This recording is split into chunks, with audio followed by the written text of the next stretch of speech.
Hello, it's Michael Gray, RNHealthCoaching.com. It is August 25th, 2021. I'm at Bellingrath Gardens in Mobile, Alabama. As anybody that regularly follows me, you know that this is one of my regular hangouts. So I'm just taking a short walk around the Japanese garden this morning. Not any real big plan. Wasn't even planning on making a video. Just gonna kind of come out here and practice mindfulness and gratitude and appreciation and presence and these types of things, and visit the fish and visit my breath. And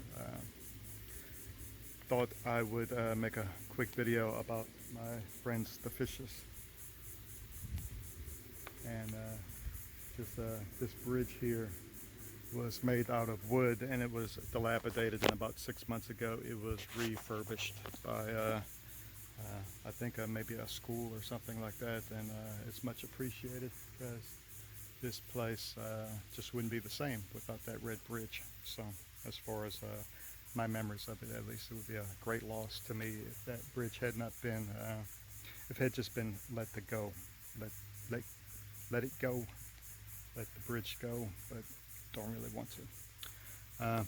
Anyway, been furthering my my exposure and my knowledge of Tibetan Buddhism, and I came across a gentleman. His name is Venerable Nick, VEN.NICK. This guy was on YouTube. This guy was a therapist. He worked for a group for therapy, licensed therapist, as well as he owned his own business, as well as he was a dancer. And I've been watching a lot of his videos, and he was successful, had cars, had friends, had clothes, had all of these experiences and things, and he just was not happy. And he moved to Thailand and became a Buddhist monk. So he tells a lot about that transition, the reason why he did it, and it wasn't out of desperation. It was just out of a choice, and he does not seem to regret his choice. He's just kind of teaching people that might be on the same path or have the same calling. And a lot of it is just like it's not right or wrong. If it is right for you, then it is right, and if it is wrong for you, then it is wrong. And sometimes you have to have experiences to know these things, and that's one of the benefits of being older. I'm pushing 50, and I appreciate all of the experience and the knowledge and my perception of the world that I have accumulated over the years. One of the things that I was thinking about just now, as I was taking a short video of my friends the KOY fishes, was about one is, if this was my last day on the earth, would I be upset about how I spent it? And the answer to that is no. And I try and come here a lot, because the more I come here, the better I feel. So I appreciate that I have found a location, just found a groundedness, and I'm going to utilize this for as long as it remains useful. Utilize, rather. Thinking about the fish and the life that the fish leads. Some of these fish, I'm guessing, are very old. I don't know how old koi fish are, but they have a very simple life, almost probably like a monk. And some of the comfort things that you would think that the fish might want.